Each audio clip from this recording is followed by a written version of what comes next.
The Worried Man, a Q.C. David novel, Book 1 by Lisa M. Lilly. Narrated by Angela Daw. 1. The first time I met Marco, we talked about death. His. The police asked a lot of questions about that later. We met the night the Harmoniums, the 3-person a cappella group I belonged to, sang at Kensington Pub in Lincoln Square.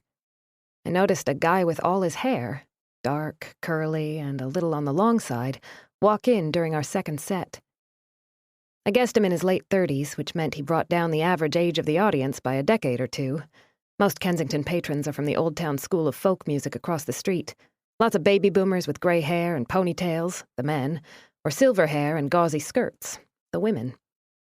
The Harmoniums don't sing traditional songs, but we do a mix of Simon and Garfunkel, Indigo Girls, blues, gospel, and anything that lends itself to good harmonies, so we appeal to the same audience. Our last song was California Dreamin', a guaranteed crowd pleaser during late fall when the trademark gray skies and icy winds of Chicago's winter threaten. After we finished, I stepped away from the corner that we used as a stage area and hunted around for my charcoal blazer. I'd taken it off when it got too hot with the 3 of us crowding around one microphone. As I straightened from retrieving the blazer, which had slipped under a table, a smartphone was thrust under my nose. "I figured it out," the guy with all the hair said. "You're Q.C. Davis." He smiled, showing teeth that looked bright white against his caramel-colored skin. He wore jeans and a short-sleeved t-shirt that looked like he'd pressed it. No body art that I could see, which was good. My first boyfriend was inked everywhere, and it's a bad association. Not fair to all the great guys with major tattoos that I shy away from, but I can't get past it. I brushed dust bunnies off my blazer.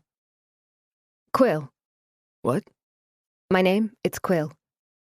"But you're the Q.C. Davis." He pointed to the phone. It showed an old profile from early in college, when I was still acting. "Aren't you?" Despite my abhorrence for the name, I was impressed he'd found it. I'm 32, but I've had a couple of career changes already. Because of that, and through some serious effort on my part, Q.C. Davis comes up on page 3 at the earliest in search results.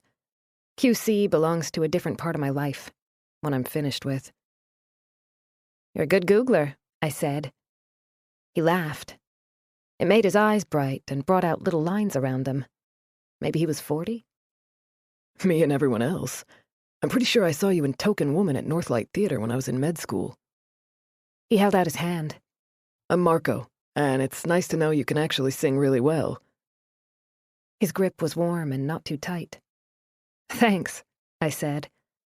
Playing a character modeled after notoriously bad real-life soprano Florence Foster Jenkins had been one of my favorite roles. It had also been my last, and the end of my life as Q.C. Davis. I pulled my black zipper sweatshirt over the blazer and my fleece-lined jacket over that. Layers are important to survive winter in Chicago. To survive at all in Chicago. Joe, who sings bass, had his long cashmere coat and gloves on. He and our alto, Danielle, stood near the door, talking with some of our regular fans. Slim and tall, Joe towered over everyone, so it was easy for him to catch my eye. He arched one heavy dark eyebrow and tilted his head, silently asking if everything was all right. A lot of men come up to talk after shows. It's not that I'm so attractive. I can appear striking with the right makeup, but day to day I'm only a little prettier than average, mainly because of my hair, which is long and dark and wavy. As any performer will tell you, though, the instant you step on stage, you become 10 times more appealing, if not 100. Most people who talk to you after a show are nice, but now and then you get someone who raises red flags, so the 3 of us watch out for one another. "Excuse me," I said to Marco, who had his back to Joe. I waved to Joe that everything was fine. Marco glanced toward the door. "I don't want to keep you from anything." I put on my fuchsia scarf and gloves. In my day-to-day life, I'm a lawyer, and my wardrobe is mostly black, gray, and white. I use bright-colored accessories for variety and because I'm less likely to overlook or forget them. Daily Center courtrooms swallowed up dozens of black umbrellas before I figured that out. "Why don't you come with us?" I said. I hoped he'd say yes. I hadn't met anyone I really liked in a long time. Outside, we stepped between parked cars, inching out to check traffic. Wind and sleet hit my face as I watched for cabs and bikes riding too close to the parking lane. You wouldn't think people would cycle in the dark and the sleet. I wouldn't do it. But they do. Sometimes wearing dark clothes with no bike lights.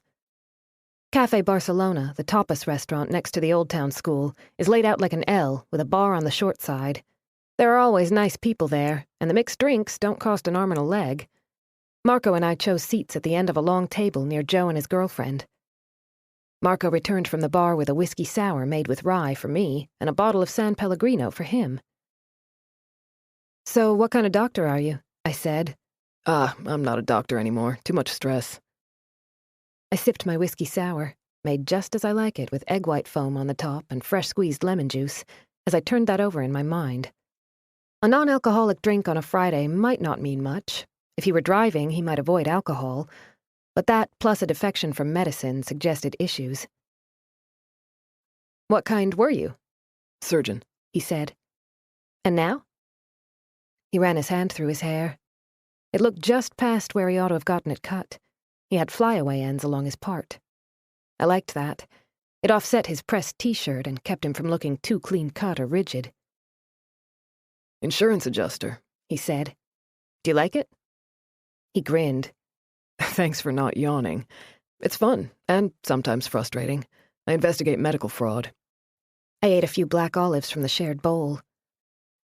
"Like stalking people who might be faking injuries?" I focus on medical care providers, Marco said. Mostly clinics.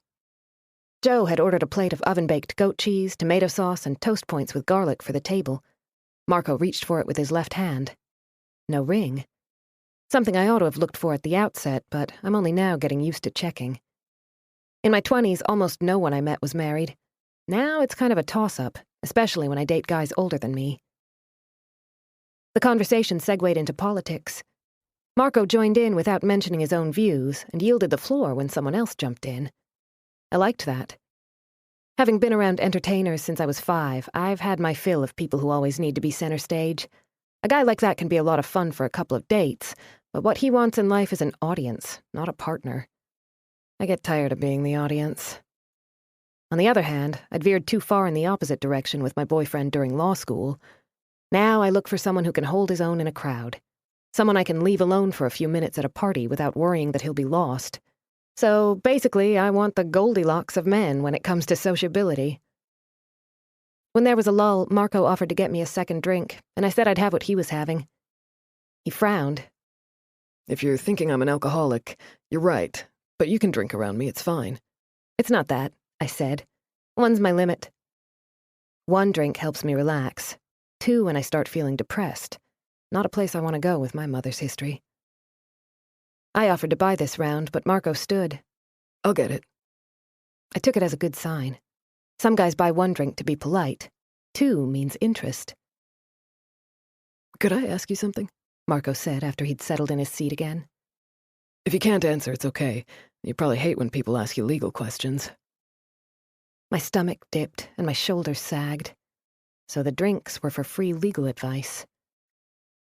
"I don't hate it," I said, keeping my tone steady to hide my disappointment. "But I might not be able to answer."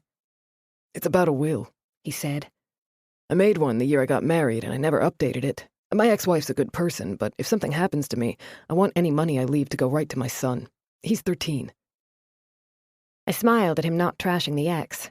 I'd met guys who on the first date couldn't refer to an ex-girlfriend without saying, "that bitch," which ruled out a second date, as I had no interest in being the next bitch. I texted Marco the names of 3 good estate attorneys I knew. "So the 2 drinks," I said. "Was that just in the hope of free legal advice?" No, he said. I want to ask you out, but obviously I'm really bad at it, or I would have asked already. I squeezed the lime into my sparkling water, considering. Ex-surgeon, non-drinking alcoholic, possibly too recently divorced Marco waved a few red flags. "You know," I said, "most people wait until at least the 3rd date before confessing their dark secrets. I'm a little worried." Me too, he said. "Why?" He smiled. You haven't told me any of yours. Marco and I saw each other all through that winter and into early spring. When his lease was almost up, we decided to move in together. The evening before the move, I paused in the tulip-filled courtyard of the aging apartment building where Marco lived.